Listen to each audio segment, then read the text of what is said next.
मागील 10 वर्षातील काळाची आपण आठवण करूया. 2014ची निवडणूक लोकांना भावनिक बनवून, धार्मिक तेढ निर्माण करून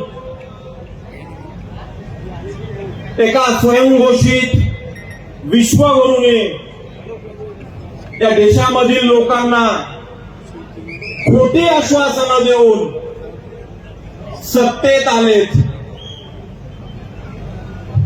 ज्या विश्वगुरूने स्वयंघोषित चलो चले मोदी के साथ लेंगे छत्रपति का आशीर्वाद, अब बहुत हो चुकी महंगाई की मार.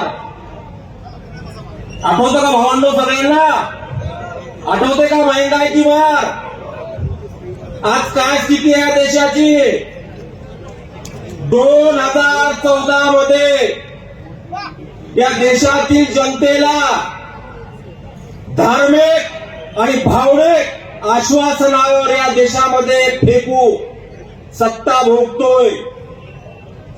ज्या विश्वगुरूंनी या देशातील लोकांना मोठी मोठी आश्वासनं दिली, काय काय आश्वासनं दिली आठवतं का आपल्याला? 15 लाख प्रत्येकाच्या खिशात येणार. किती लोकांच्या खिशात आले 15 लाख? हात वर करू शकता का? परंतु 15 लाख तर कोणाच्या खिशात नाही आले. परंतु या 10 वर्षामध्ये या देशातील प्रत्येक नागरिकाच्या खिशातले लाख रुपये या जेब कतरने कापून घेतले.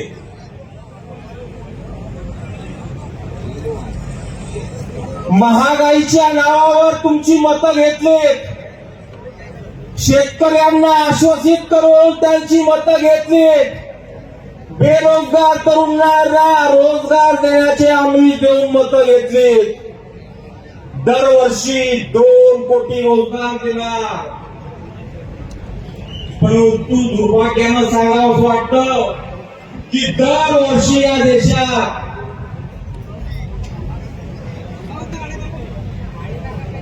2 कोटी बेरोजगारांची फौज वाढते आहे. शेतकऱ्यांना आश्वासन दिलं होतं की तुमच्या शेतीच्या उत्पादन दाम दुप्पटीला वाढवू. इथे माझे सगळे शेतकरी बांधव जमलेले आहेत.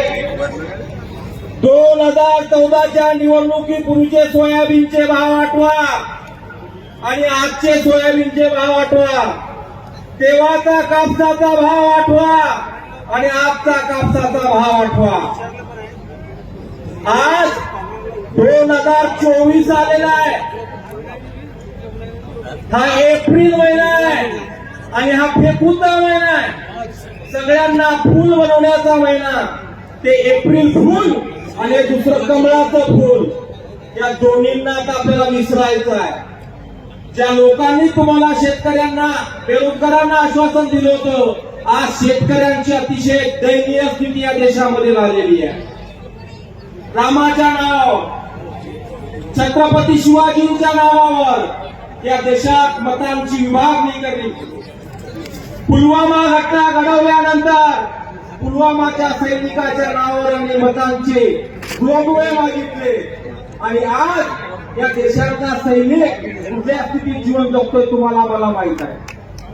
पेन्शनसाठी आज या देशाचे सैनिक आपला जीव हातात घेऊन तुमच्या संरक्षणासाठी काम करतात आणि या विश्वगुरूने त्यांच्या नावावर मतांचा जोगवा मागितला आणि आज ती सैनिक स्वतःच्या पेन्शनसाठी दिल्लीमध्ये उपोषणाला बसलेली आहे.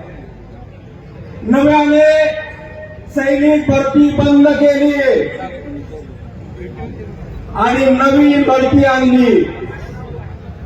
त्या भरतीमध्ये तरुणांना फक्त 25,000 मानधनावर या देशाची सुरक्षा करायची आहे.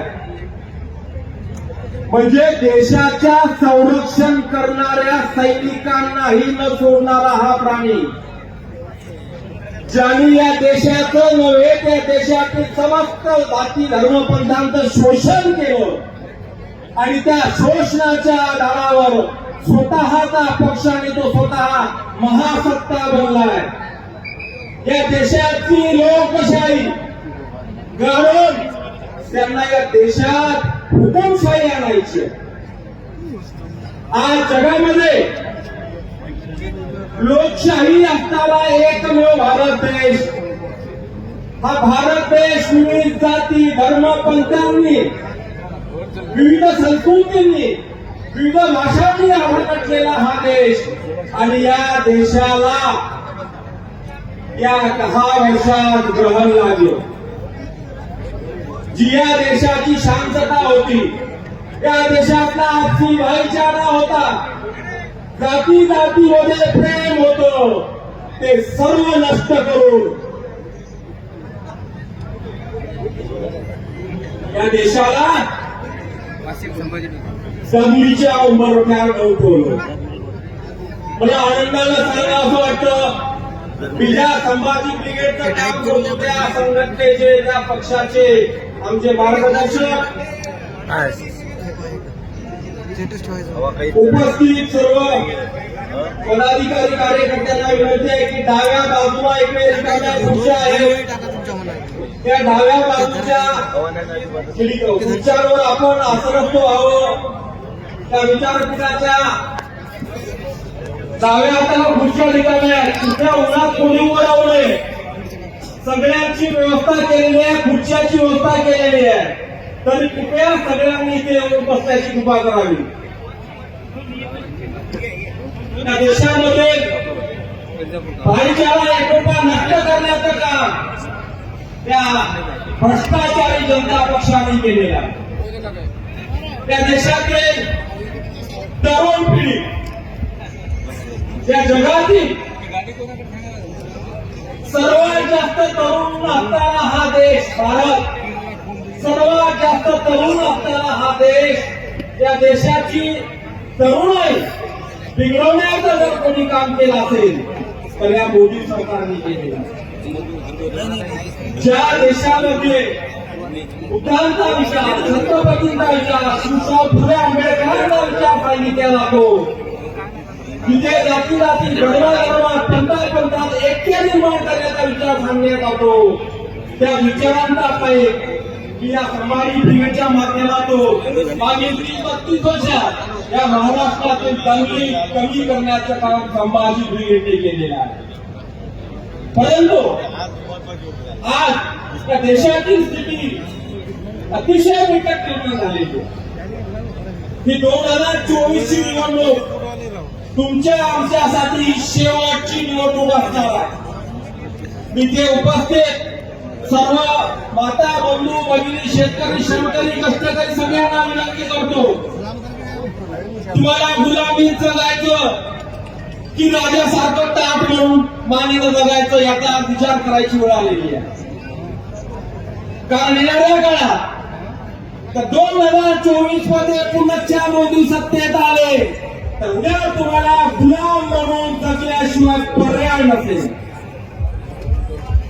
कारण या देशाची व्यवस्था, त्या देशात मनुवादी व्यवस्था स्थापण्याचा कार्यक्रम सुरू झालेला आहे.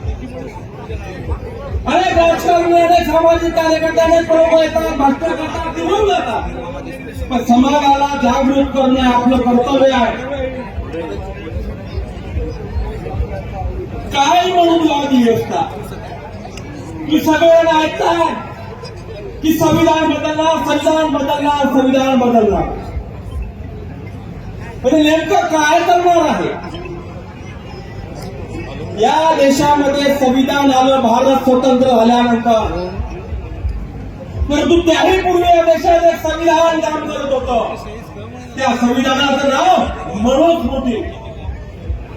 आणि या मनुस्मृतीच्या माध्यमातून या देशात विषमता नष्ट करून, जाती जाती भेद निर्माण करून तिचा राज्यकारभार चालवत होता. आणि तेच पुनश्या या मोदी सत्तेला या देशात आणायचा.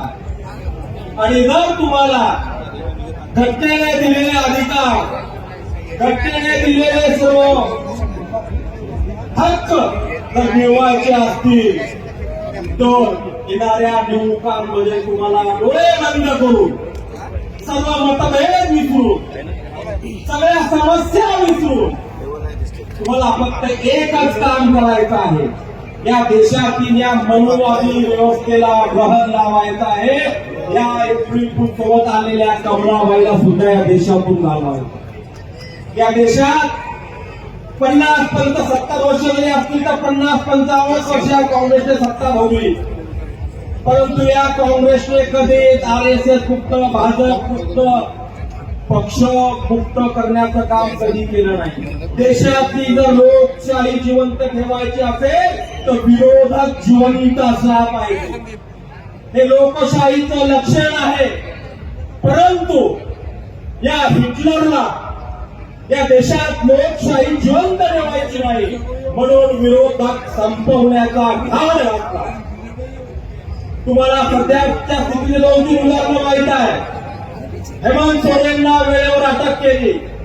अर्धा दिवसापूर्वी आजचे मुख्यमंत्री त्यांना अटक केली. काँग्रेसचं खातं गोठवलं. जर यांच्यात खरंच हिंमत असेल 400 पार मारण्याची, माझ्या तोंडात एक वाईट शब्द येतो तो काढतो. तर बोलो 400 पार म्हणणाऱ्या या नामर्दांना जर खरंच यांच्यात ताकद असेल तर हे गांडू दावे बंद करा. मर्दाचे समोर उभे करा. मागून वाढ करणाऱ्यांपेक्षा समोरून लढणारा कधी श्रेष्ठ असतो आणि आमची समोरून लढणाऱ्यांची जात आहे. त्यामुळे मी सर्वांना विनंती करतो की येणाऱ्या काळात जर तुम्हाला गुलाम म्हणून बघायचं नसेल माझ्या माता बहिणींनो, तर या देशाची इंडिया सरकार, आघाडी सरकार मशाल हातात घेऊन तुतारी वाजवायची आहे. एवढंच काम तुम्हाला मला सगळ्यांना करायचं आहे. आणि एवढं थांबतो आणि थांबतो. जय जिजाऊ, जय शिवराय, जय महाराज. धन्यवाद. माझी इथे उपस्थित असलेल्या सर्व मान्य